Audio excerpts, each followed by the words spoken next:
السلام عليكم ورحمة الله وبركاته إخواني، أتمنى تكونوا بخير. أحوالكم إن شاء الله بخير. رمضان مبارك سعيد وكل عام وأنتم بخير، وصلوا على النبي عليه الصلاة والسلام. كما شفتوا البارح كلشي تفرج في المباراة ديال البرازيل والمغرب، وفوز المغرب المستحق على البرازيل 2-1. المغرب قدم مباراة رائعة وأكثر من رائعة، وأكد أنه أقوى منتخب إفريقي وأقوى منتخب عربي كيفوز على البرازيل لأول مرة في التاريخ. أداء ونتيجة فاز على منتخب برازيلي ما أدرك ما البرازيل، أول عالميا في الترتيب العالمي. وأكد المغرب أنه ما وصلش نصف النهاية بصدفة، إنما أكد بفوز على البرازيل أنه منتخب قوي وضربوا له 1000 حساب، وإن شاء الله القادم غادي يكون أفضل، ومنتخب قوي جدا يرعب المنتخبات الكبيرة كما شفنا حتى في كأس العالم.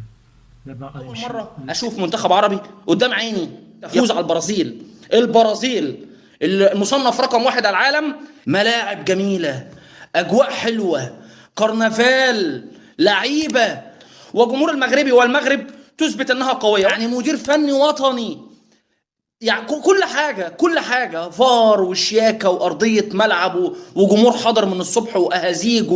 إيه الجمال ده؟ إيه الحلاوة دي؟ لا فوزوا. أول مرة أشوف منتخب عربي قدام عيني يفوز. مش فاكر التاريخ، يمكن ما فيش.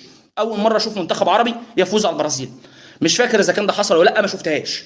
تحياتي من مصر أم الدنيا لأسود الأطلس اللي عملوا بجد وكفاح. شفتوا الانتماء وشفتوا الاعلام المغربيه اللي عندهم بقى وداد ولا رجاء. تلاقي الودادي والرجاء قاعد مع بعض في المدرج واحد، بينسوا تماما المنافسه المحليه، وينسوا ان بينهم بعض منافسه في الدوري المغربي. خلاص النهارده المغرب ولا شيء فوق المغرب. هو ده الرياضه.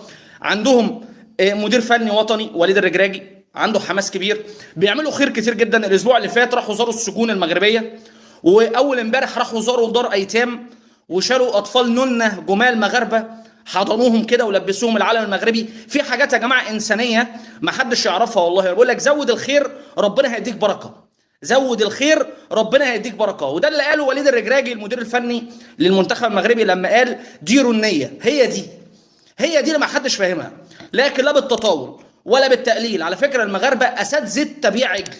المنتخب المغربي تقدم بهدفين، طبعا فاز ب 2-1. طبعا تقدم الهدف الاول عن طريق بوفال، هدف رائع جدا، مسمر فيه حارس المنتخب البرازيلي، ثم خطا كده من ياسين بونو سرح شويه، اتعادل كازيميرو البرازيل، وقبل ما ينتهي الصبيري يحرز هدف التقدم للمنتخب المغربي. علشان الجمهور المغربي ما ينفعش يروح زعلان، الجمهور المغربي ما ينفعش يروح زعلان، وجمهور المغربي والمغرب تثبت انها قويه. النهارده الاستحواذ بين المغرب والبرازيل كان 50-50. البرازيل لم تتسيد، وهي المصنفة رقم 1 على العالم، لم تتسيد الكورة من المنتخب المغربي. وده رقم لو علمته وفكرت فيه كويس هتلاقيه عظيم، والله العظيم.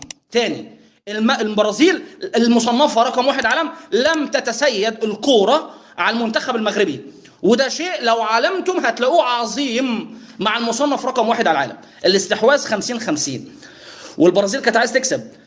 التصويبات 11 تصويبه للمنتخب المغربي مقابل 13 تصويبه، وطبعا ده يعني شيء منطقي جدا، زياده تصويبتين بس، ودول عشان المنتخب البرازيلي متاخر عمال يشوط. يبقى اذا 11 ل 13 قريبه جدا برضه. نسبه التمرير 418 تمريره للمنتخب المغربي في هذه المباراه مقابل 460 للمنتخب البرازيلي. يعني برضه حتى التمريرات اللي في اخر الماتش دي يعني 40 تمريره بس زياده عملهم المنتخب البرازيلي على المنتخب المغربي علشان بس ايه، يحاول يتعادل. شفتوا الانتماء وشفتوا الاعلام المغربيه اللي عندهم بقى وداد ولا رجاء. تلاقي الودادي والرجاء قاعد مع بعض في المدرج واحد، بينسوا نفس المحليه، وينسوا ان بينهم بعض منافسه في الدوري المغربي. خلاص النهارده المغرب ولا شيء فوق المغرب. هو ده يقع هناك بيتحدوا، والملعب مقفول مفيش مكان لكرسي واحد، والشكل الارضيه تحفه، وحكام فار في ماتش ودي. احنا عندنا الفار ده ما بيخشش غير بس ايه في اخر حاجه، يعني ايه، في الماتشات المهمه وخلاص.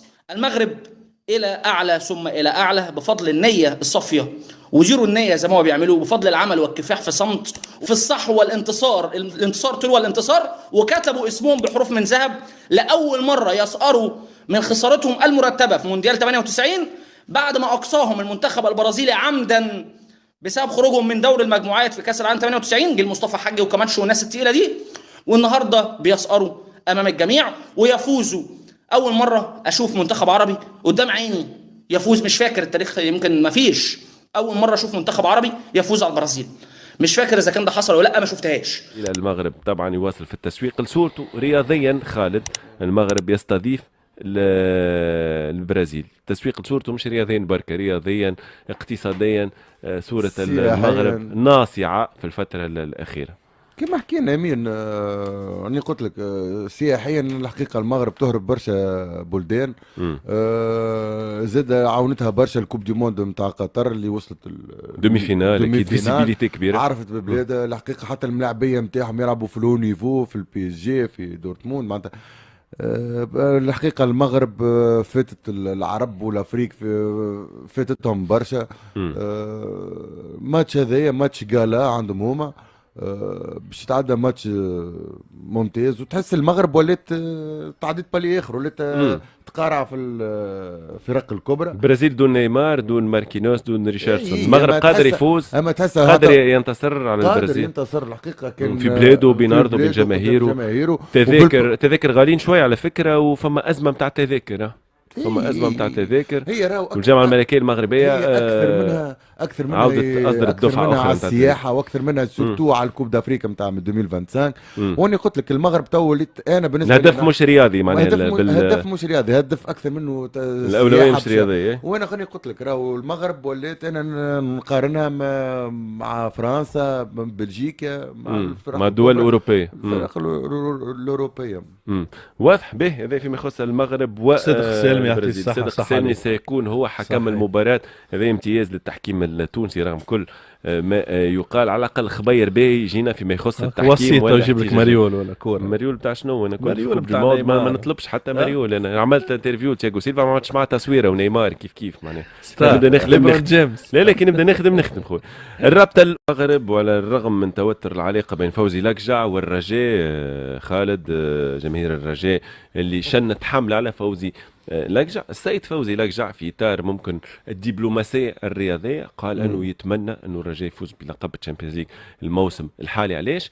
لانه الرجاء في صوره الفوز سيشارك في كاس العالم للانديه رفقه الوداد عام 2025. لقجع قال ايضا انه سيدعم دائما الانديه المغاربيه لمساندتها لتحقيق الالقاب. تعليقي خالد؟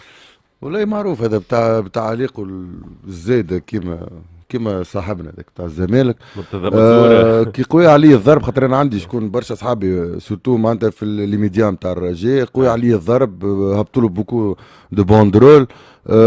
حتى في معناتها اللي غاديو نتاع الرجاء معناتها شنت حمله كبيره، حمله كبيره للقاء مسانده لكن من الفرق الاخرى، اي خاطر هو معروف محسوب على الوداد.